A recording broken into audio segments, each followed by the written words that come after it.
Во изградбата на водоводната и канализационата мрежа на улицата 2008 во Виница, деновиве се поставени канделабрите за уличното осветлување на улицата која треба да биде индустријска нишка во овој дел од градот.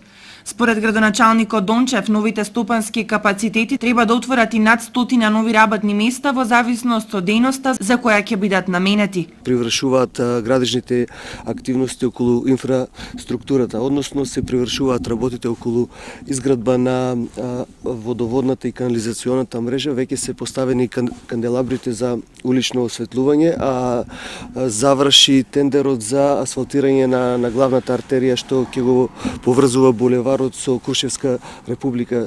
Значи оваа улица ќе биде 900 метри, ќе има ширина 9 метри и од страната ќе има пешачки патеки.